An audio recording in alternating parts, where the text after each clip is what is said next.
सबसे प्रसन्न करना प्रभु मैं किसी योग्य नहीं। भगवान स्वयं अपने श्रीमुख से कहते हैं एकादशी स्कंद भागवत में, व्रतांश यज्ञ छंदांश तीर्था नियमा यमा यथा वरुंधेत सत्संगा सर्वसंगो पहो हिमाम। मैं बड़े बड़े व्रत से वश में होने वाला नहीं, मैं बड़ी बड़ी यज्ञों से वश में होने वाला नहीं, मैं नियम संयम से वश में होने वाला नहीं। अगर मैं वश में होता हूं तो साधु संग से होता हूं। तो साधु संग क्या? भगवान की शरण। हे नाथ मैं जैसा हूं आपका हूं। यही भगवान को प्रसन्न करने का सबसे श्रेष्ठ उपाय है, क्योंकि हमारे पास और कुछ नहीं है। जैसे हम कहते हैं भगवान को भोग लगाए, यार वो पूरी सृष्टि को पवाता है, हम उसको क्या भोग लगाए। अब हम कहते हैं व्रत उपवास रहने, इतने से क्या होने वाला है। यज्ञ करे तो उन्हीं की वस्तुओं से, दी हुई वस्तुओं से यज्ञ कर रहे हैं। सबसे बढ़िया बात है भगवान की शरण होना। हे नाथ मैं आपका हूं, जैसा भी हूं पर आपका हूं। हमें ये दावा नहीं है कि मैं आपके लायक हूं, पर नाथ जैसा हूं आपका हूं। प्रभु मैं आपकी शरण में हूं, सबसे बढ़िया बात है। कोटि विप्र बदला गए जाहु, सब पॉजिटिव हो जाए।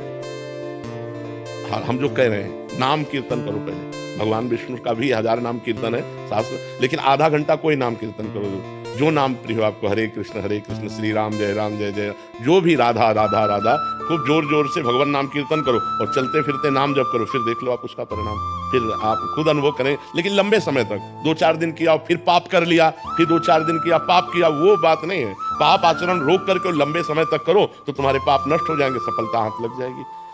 सबको सफलता क्यों नहीं प्राप्त होती, सबको सुख प्राप्त क्यों नहीं होता, लेकिन सब लोग सुख के लिए ही कार्य करते हैं और दुख क्यों प्राप्त होता है? उसका कारण पाप है।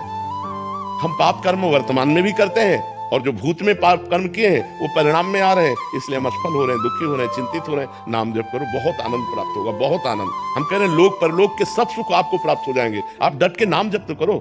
जैसे लोग कहते हैं कि नाम जप करने से क्या खाना मिल जाएगा, तुम खाना की बात क्या करते हो? अगर भगवान का नाम जप करो तो लोक परलोक सब जगह सुख प्राप्त होता है। जहां पाप नष्ट हुए तो सुख ही सुख घेर लेता है। और अगर भाई पाप कर्म करोगे तो पुण्य के प्रताप से ये मिल जरूर सकता है, लेकिन तुम्हारा नाश हो जाएगा। अंत में तुम्हारा नाश हो जाएगा, अंत में तुम जीरो पे होगे, कुछ तुम्हारे पास नहीं होगा। अगर नाम जप कर रहे हो, आज दुखी हो, चिंता मत करो, कल सुखी हो जाओ। हमको भोजन तक नहीं मिले 8-8 दिन, तो आज हम आपको प्रमाण दे रहे हैं कि हम गाड़ी पे चल रहे हैं तो कल हमको भोजन नहीं मिला। सर्दी में ओढ़ने के लिए कंबल नहीं था, बोरा ओढ़ते थे, टाट ना जिसमें गेहूं का आटा भरा जाता है, वो बोरा ओढ़कर सर्दी पार करते थे। और आज हम आपको क्या बताएं, जब आप समझ लो यही है तो क्या व्यवस्था नहीं होगी।